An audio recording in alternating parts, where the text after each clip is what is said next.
46,000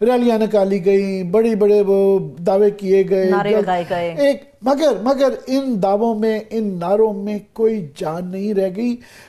میرا خاندان کشمیر میں ہے اور میرا بہت رابطہ رہتا ہے، مجھے سری نگر جانے کا بھی 2-3 دفعہ موقع ملا ہے، تو وہاں سے جو خبریں آتی ہیں وہ بڑی تشویشناک ہے۔ ظاہر ہے آج کل دنیا جڑی ہوئی ہے، وہ دیکھ رہے ہیں پاکستان میں کیا ہو رہا ہے۔ ان کا یہ کہنا ہے کہ جناب ہمارے ساتھ ہندوستان کیا ایسا نہیں کر رہا جو آپ پاکستانیوں میں کے ساتھ پاکستان میں کر رہے ہیں۔ وہ جو پیکا قانون کے تحت یہاں جو میڈیا کے ساتھ کیا جا رہا ہے 3 سال قید، ان کے اوپر بھی بڑے مظالم ہیں ان کے میڈیا پہ، مگر یہ اس سے بھی بدتر ہے۔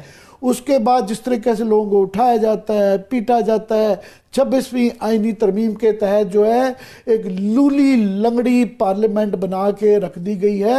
ان کے ہاں بھی حال ہی میں الیکشن ہوئے ہیں، وہ تمام کشمیر کے لوگوں نے مانے ہیں۔ انہوں نے کہا ہمارے الیکشن ہندوستان کے غاصبانہ قبضے کے باوجود بھی آپ سے معتبر ہیں، کم از کم ہماری یہاں پہ ایک لولی لنگڑی جو پارلیمنٹ ان کی اسمبلی جو بنا دی گئی ہے وہ آپ کی پارلیمان سے بہت بہتر ہے۔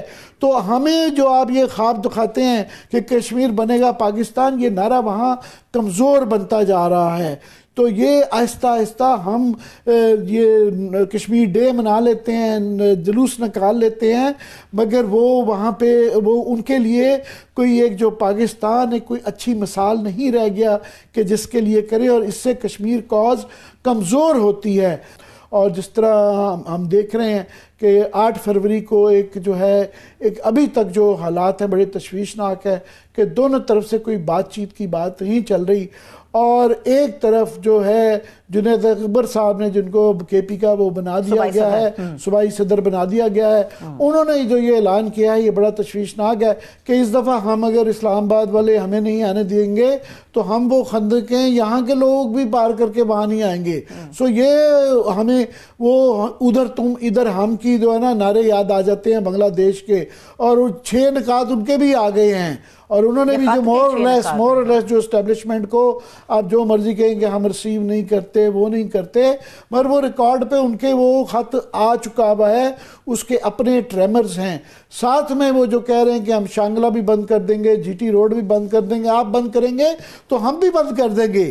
تو یہ بجائے اس کے کہ اس کو اس دھمکی کو یا ان کے اس اعلان کو یہاں سنجیدگی سے لیا جائے، یہاں پہ ایک ٹھٹھا ہے۔ اور لاہور میں 8 فروری کو کرکٹ کا میچ بھی ہو رہا ہے، اور جو ہے ساتھ میں وہ احتجاج بھی جاری ہے۔ نواز شریف صاحب کا میں دیکھ رہا تھا، انہوں نے کل اپنے تمام حمایتین بلائے، انہوں نے ایک تو مبارکباد دی کہ جی ملک میں جو ہے نا ٹھہراؤ آ گیا ہے، تو انہوں نے اپنے بھائی کو بھی مبارکباد دی اور بیٹی کو بھی مبارکباد دی۔ وہ ٹھہراؤ پتہ نہیں ان کو کہاں سے نظر آ رہا ہے، وہ مری کی پہاڑیوں سے نظر آتا ہے یا وہ رائے ونڈ کے محل سے نظر آتا ہے، ہمیں وہ ٹھہراؤ نہیں نظر آتا۔ دوسرا جو ہے ان کا جو ایک اور انہوں نے خود بھی ایک مزہ خیز بات یہ ہوئی کہ 8 فروری ان کا تمام حلقوں میں ہم بھی اپنے جو ہے نا خوشی کے ترانے بجائیں گے اور ووٹ کو عزت دو کے نعرے، ووٹ کے نہیں، کام کو عزت دو، ووٹ کو نہیں ہے اس بار پی ٹی آئی ووٹ کو عزت دو کا نعرہ لگا، وہ کام کے عزت کا سیکنڈ سیگمنٹ میں ہم اس کے اوپر کریں گے۔ میں فی الحال میں چاہوں گا کہ محمد علی درانی صاحب نے بہت شکریہ آپ کو ہمیں وقت دینے کا۔ درانی صاحب آپ ساری عمر آپ بھی غزہ اور کشمیر کے لیے کرتے ہیں، پہلے غزہ کیونکہ ہم اس سے دور نہیں رہ سکتے، ہم واحد نیوکلیائی کنٹری ہیں، اس کے ریپیکیشنز ہمارے پہ بھی ہیں، یہ کیا ہونے جا رہا ہے؟ بسم اللہ الرحمن الرحیم۔ عامر صاحب جو کچھ ہونے جا رہا ہے اس کا خلاصہ تو آپ نے بیان کر دیا ہے۔ وہ تو یہ ہے کہ وہ حکمران جو اپنی قوم کو عزت نہ دے سکتے ہوں، جو اپنی قوم کو آزادی نہ دے سکتے ہوں، جو اپنے قوم کے ووٹ کے احترام کو نہ سمجھتے ہوں، جو اپنے ملک کی عدالتوں کا احترام نہ کرنا جانتے ہوں، وہ اپنے جو مظلوم ہمارے کشمیری ہوں یا فلسطینی ہوں ان کو یہ حکمران کیا لے کے دیں گے؟ اور انہوں نے ذلت ہی دی ہے، انہوں نے مایوسی دی ہے۔ مجھے وہ دن یاد ہے، یہ غالباً 4 جنوری 1988 کا دن تھا، جس دن 5 فروری کے بارے میں جو اعلانات ہونے تھے انہیں میں نے ہی تیار کیا تھا، اور ہم نے اس کو قومی یکجہتی کا دن کے طور پر محترم قاضی حسین احمد صاحب نے اعلان کیا تھا۔ پھر بی بی نے بھی ان تمام جو انیشیٹوز تھے ان کو سپورٹ کیا.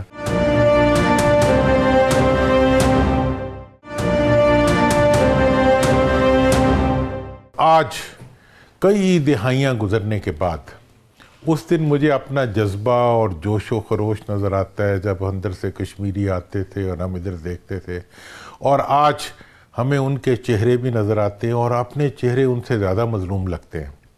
اور ہم نے مطلب 8 فروری کے الیکشن کے دن جو کچھ ہم نے دیکھا, اس کے بعد جو کچھ ہم نے دیکھا, تو ہمیں سمجھ نہیں آتی کہ ہمیں نظر لگ گئی ہے یا ہم اپنی نظروں میں گر گئے. میں تو سمجھتا ہوں کہ ہمیں ایسے حکمران ہم پہ مسلط ہوئے ہیں, ہم نے نہیں منتخب نہیں کیے. 8 فروری کے بعد منتخب کرنے کا جو ہمارے اوپر ایک تانا تھا وہ اب ختم ہو گیا. اب جو بھی حکمران ہے اس کو اپنے گریبان میں بھی منہ ڈال کے اس کو عزت نہیں ملے گی. میں کشمیریوں سے میرا کیونکہ بائی گاؤں آزاد کشمیر میں ہے, تو یہاں ایک ملک کی 2 کہانیاں ہیں.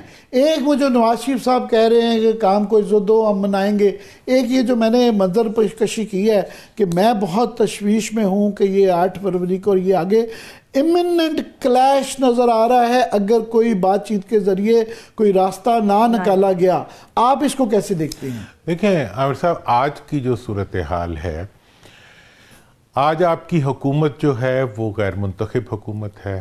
آج آپ کی پارلیمنٹ جو ہے وہ نامکمل پارلیمنٹ ہے. آج آپ کی عدالت جو ہے اس کے چاروں ٹائر پنچر ہو چکے ہیں. آج آپ کا آئین جو ہے اس کو 26ویں آئینی ترمیم کے ذریعے معطل کر دیا گیا ہے, اور ایک ایسی ترمیم کی گئی ہے جو ترمیم جو ہے وہ خود اپنے آپ کے بارے میں لیجیٹیمیٹ نہیں ہے, کہ اس کو اس پارلیمنٹ سے کرایا گیا جو کمپلیٹ ہی نہیں ہے, اور اس پارلیمنٹ سے کرایا گیا جس کا انتخاب ہی متنازع ہے, اس پارلیمنٹ سے کرایا گیا جس کی کوئی بھی ٹریبیونل نہیں بنا جس میں اس کے فیصلے ہو سکتے. تو ایسی صورتحال میں جس میں آج پاکستان کھڑا ہوا ہے اور آج پاکستان کے حکمران کھڑے ہوئے ہیں, اس صورتحال میں آپ آگے بڑھنے کا جب راستہ دیکھتے ہیں تو میں تو سمجھتا ہوں کہ پاکستان کا زیرو گراؤنڈ جو ہے, جہاں سے پاکستان کو دوبارہ شروع کرنا چاہیے اپنے آپ کو, وہ 8 فروری ہے. 8 فروری وہ دن ہے جس دن پاکستان کے عوام نے تمام تر حکومتی ادارہ جاتی دباؤ کے باوجود پاکستان کی تاریخ میں پہلی دفعہ ووٹ کے حق کو اپنی مرضی سے استعمال کیا. اس کو سوشل میڈیا کی کرٹسی کہیں, اس کے عوام کی بیداری کہیں, ان کا جو کچھ بھی کہیں. 8 فروری کے انتخابات کو اگر آپ تسلیم نہیں کریں گے تو میں سمجھتا ہوں کہ آپ پاکستان کے وجود اور پاکستان کے عوام کا یہ حق کہ وہ اس ملک کے حکمران ہیں اور وہ اس ملک کے مالک اس ملک کے عوام ہیں, وہ حکمران نہیں ہیں. لوگ, میں آپ کی بات میں صرف ایڈ کرتے ہوئے کہ اس خطے میں جو بڑے مسائل ہوئے ہیں, 71 کا جو سانحہ ہوا تھا وہ الیکشن کے رزلٹس کو ایکسیپٹ نہ کرنے سے ہوا تھا. ایسی مثالیں نہیں دینی چاہیے, مگر ہمیں بھولنا بھی نہیں چاہیے. کشمیر کی انتفاضہ, کشمیر کا مسئلہ حل ہو چکا ہوا تھا, وہ سمجھوتا کر چکے ہوئے تھے, مگر 86 کے الیکشن جو انہوں نے کروائے, دھاندلی کی, اس کے بعد سے وہاں پہ لیٹ 80s میں کشمیر کے اندر الیکشن دھاندلی کی وجہ سے جو ہے وہ دوبارہ وہاں پہ تحریک شروع ہوئی. اور 8 فروری کو آپ اور ہم اسی 92 کی الیکٹورل جو میراتھن تھی اس میں بیٹھے تھے. مجھے یاد ہے کہ آپ کا یہ کہنا تھا اس وقت کہ جناب یہ جو رزلٹ آ گیا اس کے بعد جو ہے حالات بدل جائیں گے. ہم سب کی امید تھی کہ ایک لوگوں نے ایک ورڈکٹ دیا ہے تو اس کے احترام میں اس کے کو خیال کیا جائے گا, تو شاید رویوں میں تبدیلی آئے. نہیں, 1 سال ہو گیا. عامر صاحب دیکھیں, تبدیلی یہ اب ایک کلاک ڈیفرنس ہے. ایک میڈیا کلاک ہوتا ہے جو سیکنڈز والی گھڑی ہوتی, ایک پولیٹیکل کلاک ہوتا ہے جو کہ گھنٹوں والی گھڑی ہوتی ہے, ایک ہسٹری کا کلاک ہوتا ہے جو کہ دہائیوں اور صدیوں میں سے گزرتا ہے. میں سمجھتا ہوں کہ اس وقت پولیٹیکل کلاک جو ہے وہ یہ الارم بار بار بجا رہا ہے کہ اس عوام جب بھی کھڑے ہوتے ہیں, یہ پہلی دفعہ پاکستان کی تاریخ میں 24 میں 8 فروری کو عوام نے کھڑے ہو کے ایک اعلان کر دیا ہے، عوام واپس اپنا فیصلہ نہیں لیا کرتے. آپ لے لیں گے اپنے آپ کو عوام کے آگے، حکمران سر تسلیم خم کر دیں گے تو پاکستان آگے کی طرف اپنا سفر شروع کر دے گا.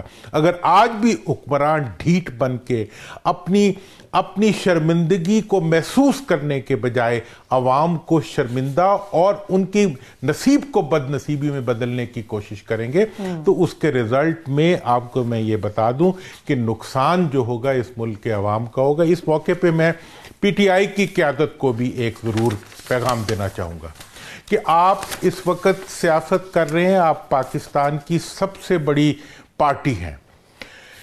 ایسی صورتحال میں آپ کے فیصلے بھی سیاسی ہونے چاہیے. جو مذاکرات شروع ہوئے ان کے اندر جو 2 نکات پی ٹی آئی کی طرف سے دیے گئے، ایک 9 مئی کا کمیشن اور ایک 26 نومبر کا کمیشن، میں سمجھتا ہوں کہ یہ انتہائی سیاسی نادانی کے مطالبات تھے. اچھا جی، جب تک پی ٹی آئی 8 فروری کا حق عوام کو نہیں دلواتی، جب تک 8 فروری کے الیکشنز کو تسلیم نہیں کروایا جاتا، اس کے بعد ایسے ہی ہے جیسے آپ 26ویں ترمیم کے مذاکرات میں شامل ہو کے ذلت اور رسوائی لے کے باہر آ جائیں، کسی کے ساتھ بھی جائیں.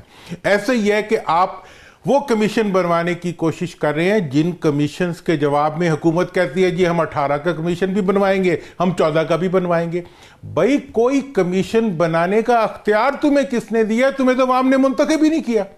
تم کس اسمبلی سے وہ کمیشن بنواؤ گے؟ جو پرائم منسٹر صاحب نے کہا بھی اچھی بات کہی، وہ شکر کریں. ویسے یہ کہ کمیشن بنائے، یہاں پہ کمیشن جاوید اقبال صاحب کا بھی بنا تھا، اور کتنے کمیشن اپنی مرضی کا کمیشن بنا کے مرضی کے رزلٹ لے کے ایک دفعہ وائٹ واش ہو جانا. جب تک عوام کی حکومت نہیں آتی، جب تک عوام کو ان کے ووٹ کا حق واپس نہیں دیا جاتا، اس وقت تک اسی ناجائز اور بالکل ناجائز اور عوام کے لیے ناقابل تسلیم عدالتوں کی حیثیت کو ختم کرنے والی حکومت سے آپ کمیشن مانگ رہے ہیں.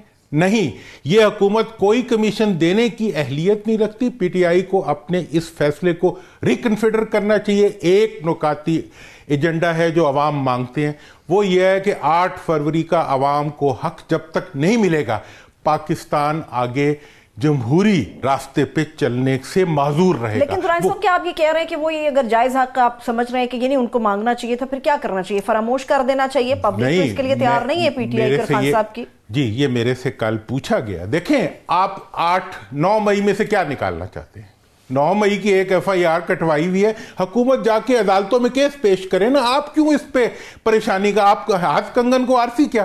اگر آپ بے قصور ہیں تو آپ کیوں پریشان ہوتے ہیں؟ 26 کو جو ظلم ہوا ہے، سب پریشانی اس لیے ہے کہ ان کے جو ہیں ہزاروں لوگ جیل میں ہیں. یہاں پہ عدالتیں اپنی مرضی کی ہیں، جج اپنی مرضی کے ہیں، فیصلے اپنی مرضی کے ہیں، تو ان پہ یہ الزام لگ گیا ہے.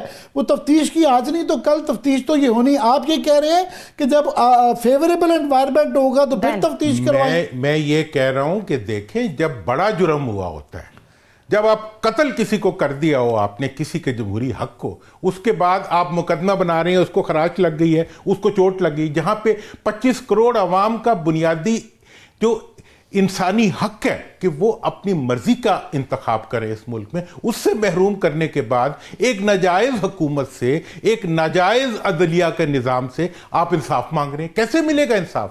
اور میں اس کے بارے میں یہ نہیں، میرے سے یہ بارہا لوگ کہتے ہیں کہ جی اتنا اس دن ظلم ہو گیا. میں کہہ رہا ہوں یہ ظلم سارے ہوئے، لیکن کس ظالم سے؟ اس عطار کے لونڈے سے دعا مانگتے ہو ہیں جن کے مطلب بیمار ہوئے، جس کے سبب اسی عطار کے لونڈے سے دعا. وہ حکومت جو خود ناجائز ہے، آپ اس سے جائز حق مانگ رہے ہیں اپنا.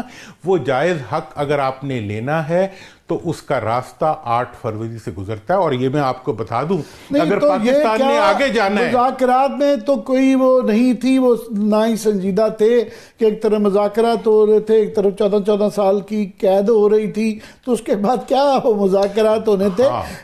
مگر میں چاہ رہا ہوں کہ یہ جو ان کی نئی پی ٹی آئی کی حکمت عملی سامنے آئی ہے کہ وہ کہہ رہے ہیں کہ جی ہم ٹھیک ہے، آپ ہمیں یہاں نہیں آنے دیں گے اسلام آباد، تو کے پی میں ہم بھی جی ٹی روڈ اور موٹر وے بھی بند کر دیں گے, شانگلہ بھی بند کر دیں گے, کہ جو ہے چین کا راستہ بھی بند ہو جائے گا.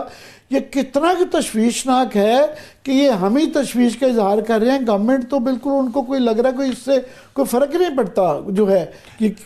عامر صاحب, جب حکومت نے یہاں پہ سڑکیں کھدوا دی تھی ساری اور کے پی سے آنے والے لوگ چیف منسٹر کو بھی روکا تھا, تو اس کے 2 دن بعد میں خود اکیلا گیا تھا کے پی اسمبلی میں, اور وہاں بیٹھ کے میں نے کہا تھا کہ یہ جو کچھ پنجاب اور مرکز کی حکومت نے کیا ہے یہ پاکستان کے خلاف سازش ہے. اور میں یہ سمجھتا ہوں کہ آپ کسی ایک صوبے کا دوسرے صوبے میں آنے کا, وہاں کے عوام کا راستہ آپ نہیں روک سکتے, اور چیف منسٹر کو اور وہاں کے منتخب لوگوں کو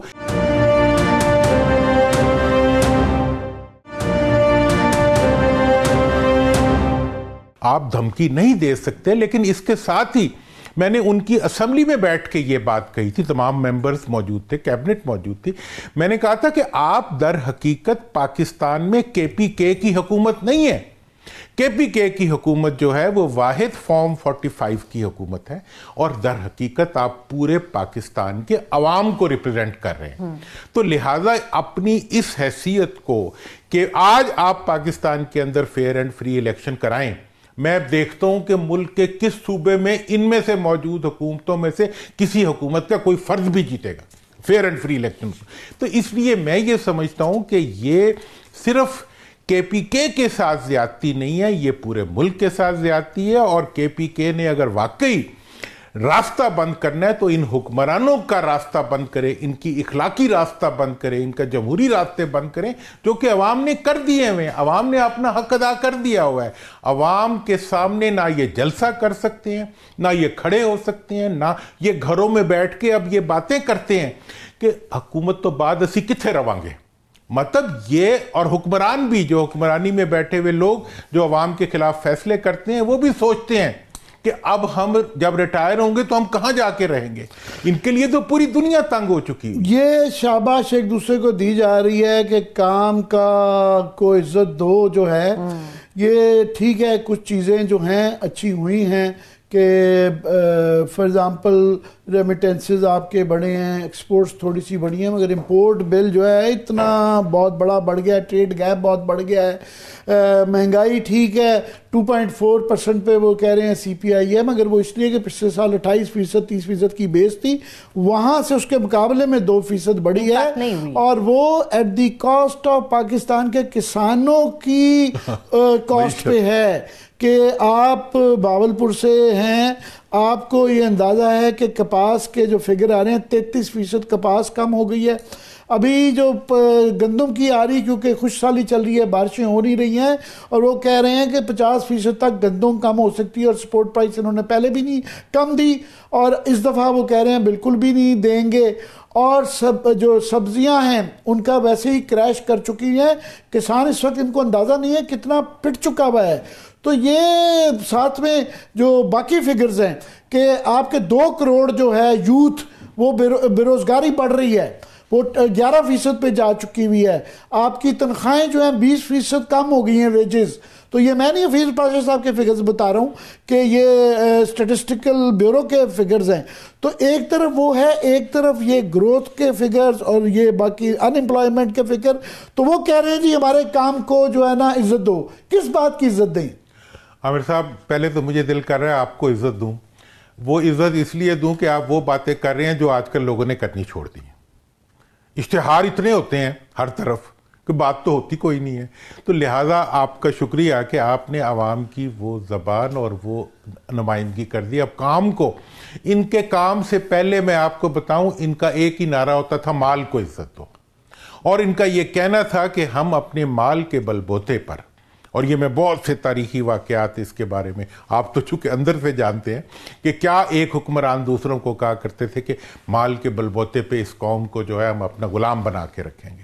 آج اس قوم نے مال کے بل بوتے پہ بلکہ مار کے بل بوتے کے اوپر بھی اگر غلام بننے سے انکار کر دیا ہے. تو یہ جعلی نعروں کے ذریعے, جعلی اشتہاروں کے ذریعے, عوام کے پیسے سے عوام کا سر اور عوام کی جوتی ان کے اوپر, کہ آپ مزید غریب کر رہے ہیں اس ملک کو اپنی کامیابیوں کا پیغام عوام کے کانوں کے اندر انڈیلنے کے لیے. روس جب نیا وہاں کمیونزم آیا تھا تو وہ ہر گھر میں ایک ریڈیو لگا ہوتا تھا جو بغیر بتائے ہر وقت بولتا رہتا تھا اور پروپیگنڈا ہوا کرتا تھا وہاں کی ایک ان کا.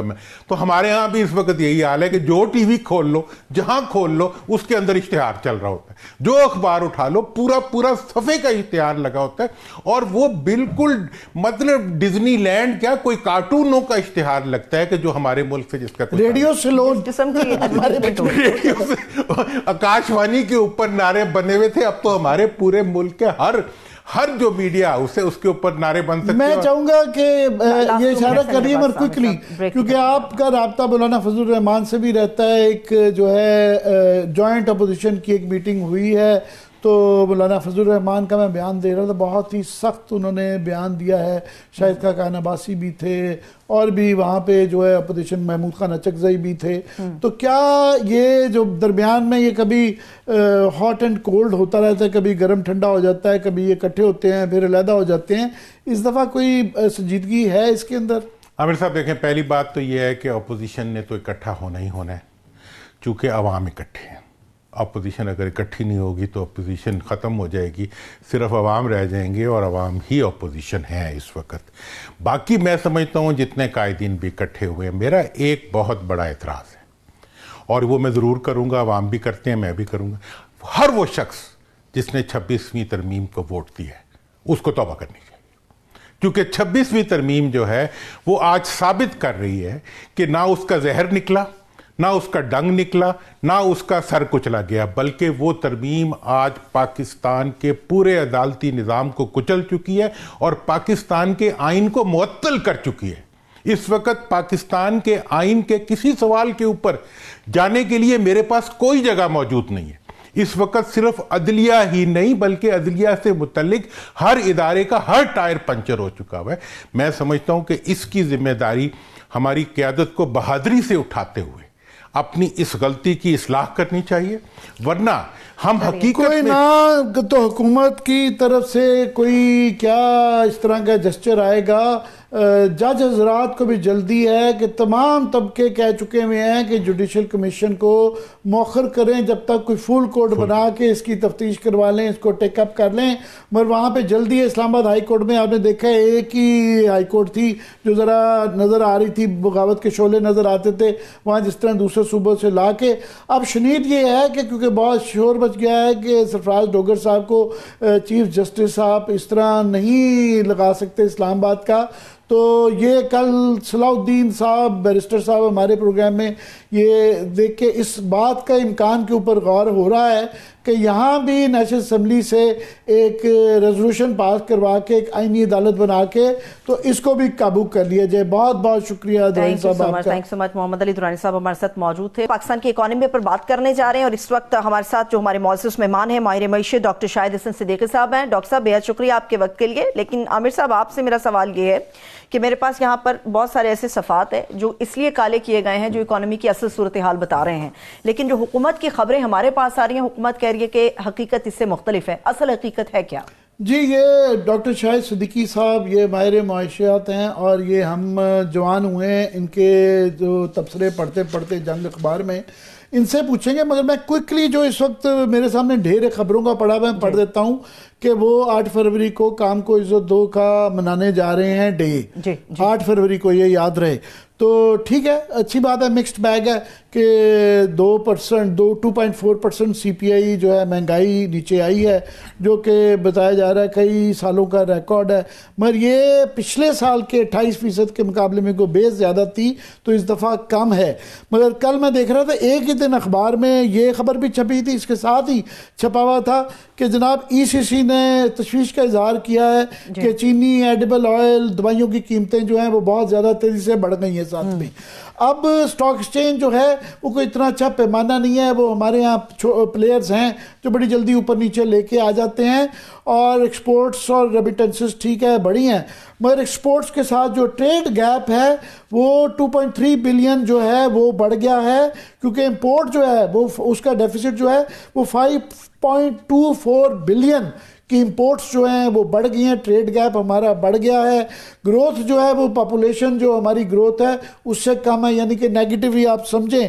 ساتھ میں جو زراعت کے جو بہت برے فگر آ رہے ہیں، جو کہ 70% لیبر فورس یاد رہے زراعت سے منسلک ہے کہ پہلے ہی 33% کپاس ہے، گندم کے جو خوش سالی کی وجہ سے فگرز آ رہے ہیں وہ کہہ رہے ہیں 30 سے 50% تک گندم کم ہو سکتی ہے۔ اس کے علاوہ جو ہے سبزیوں کا بھی کوئی اتنی اچھی ان کو نہیں، کسان کا برا حال ہے۔ پھر جو ہے ادویات 200% تک بڑھ گئی ہیں۔ اس کے بعد جو ہے بزنس کاؤنسل نے کہہ دیا ہے کہ جناب یہ آپ نے جو کہہ دیا 60 ارب ڈالر کے ہم ایکسپورٹس کر دیں گے، یہ مذغہ خیز ہیں، خاص طور پہ جو کیپٹیو پاور پلانٹس کا جو گیس کے جو آپ اپنے ریٹ کہہ دیے ہیں انڈیا کے مقابلے میں ڈبل ٹرپل ہیں خطے میں جو انرجی کے ریٹس ہیں، اس میں پاسبل نہیں ہے کہ ہم اپنی انڈسٹری کی ترقی کر سکیں۔ تو اوورآل جو ایک تلوار دو لٹک رہی ہیں، ایک جی ایس پی پلس والی ٹیم آئی ہوئی ہے اور انہوں نے کہا جی آپ ہمیں فار گرانٹیڈ نہ لیں کہ آپ یہ ملٹری کوڈز اور آزادی ہزار پہ جو قدم ہیں آپ نے یہ ہمارے ساتھ کنونشنز پروٹوکول سائن کیے گئے ہیں، تو یہ ہمیں آپ ایزی نہ لیں، فار گرانٹیڈ نہ لیں۔ دوسرا IMF کی ایک تلوار لٹک رہی ہے۔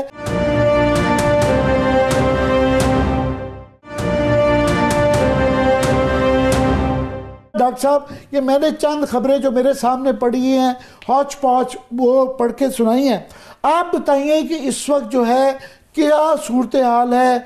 ہم مشکلات سے نکل آئے ہیں، سیلیبریشن کا وقت آ گیا ہے کہ کام کو عزت دو منایا جائے؟ شکریہ آپ کا، آپ نے در حقیقت مختصراً بہت کچھ کہہ دیا ہے، صورتحال بالکل واضح ہے۔ دراصل IMF کا جو ہمارا پروگرام ہے اس کا بنیادی نقطہ یہ ہے کہ پہلے معیشت کو استحکام دیں، جس کا مقصد یہ ہے کہ بنیادی طور پر افراط زر کو کنٹرول کریں، چاہے اس کے لیے آپ کی شرح نمو کو سست کرنا پڑے تو ضرور کر دیں، اور یہ آج سے نہیں ہو رہا، 1988 سے یہ چل رہا ہے۔ تو یہ بات حکومت کی بات یہاں تک صحیح ہے کہ معیشت میں عارضی طور پر استحکام آ گیا ہے، لیکن جو بات وہ نہیں بتا رہے اور اس کا آپ نے احاطہ کیا ہے وہ یہ ہے کہ یہ جو عارضی استحکام آیا ہے یہ معیشت کی شرح نمو کی قیمت پر آیا ہے، یہ غربت میں اضافے کی قیمت پر آیا ہے، یہ بے روزگاری کے اضافے کی قیمت میں آیا ہے، یہ عوام کی تکالیف میں اضافے کی صورت میں آیا ہے، یہ تعلیم اور صحت کے بجٹ کم کر کے آیا ہے، عوام کی قیمت خرید کو گرا کر آیا ہے، اور افراط زر کم ہونے کے باوجود لوگوں کی قیمت خرید اس سے زیادہ کم ہوئی ہے، تو چنانچہ اس کا فائدہ ان کے نہیں بلکہ ان کو نقصان ہوا ہے۔ اور سب سے اہم بات یہ ہے کہ اس سے پاکستان کی سلامتی کو خطرات ہیں، اور پاکستان کے عوام اور پاکستان کی حکومت، پاکستان کے عوام اور پاکستان کی پارلیمنٹ اور صوبائی اسمبلیاں، ان سب میں ایک سنگین جو بحران ہے اعتماد کا، وہ مزید سنگین ہو گیا ہے، جو جمہوریت کے لیے مزید خطرہ ہے اور پاکستان خطرات کی زد میں ہے۔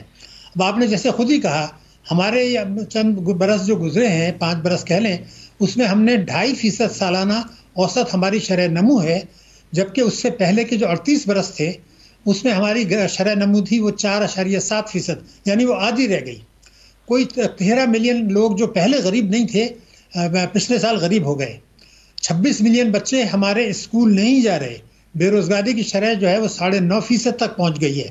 لیکن جو اصل بات ہوئی ہے ڈاکٹر صاحب، وہ آج کے جو لیٹسٹ فگر آئے ہیں 11.8 جو ہے وہ بتا رہے ہیں کہ ہمارا ان امپلائمنٹ ریٹ جو ہے نا وہ شوٹ کر گیا ہے، جس کا مطلب ہے کہ یوتھ میں خاص طور پہ 15% ہے، 2 کروڑ جو ہے نا یوتھ نوجوان جو ہیں وہ بے روزگار ہیں، اور پاورٹی جس طرح آپ کہہ رہے ہیں 41% کے پاورٹی لائن سے نیچے لوگ ہیں۔ تو یہ چند عارضی فگرز لینے کے لیے گروتھ کے ایٹ دا کاسٹ یہ ہو رہا ہے کہ اور ویجز جو ہیں، مزدوری جو ہے دیہاڑی وہ 20% کم ہو گئی ہے۔ جی پلیز جاری رکھیے گا۔ جی میں جو عرض کر رہا تھا بالکل صحیح آپ نے کہا، مسئلہ یہ ہے کہ افراط زر تو کم ہوئی ہے، لیکن عوام کی قوت خرید آپ نے کم کی ہے، تو وہ اس کمی کے باوجود وہ اشیاء نہیں خرید سکتے۔ میں آپ کو اعداد و شمار مستند جو حکومت کے ہیں وہ دیتا ہوں۔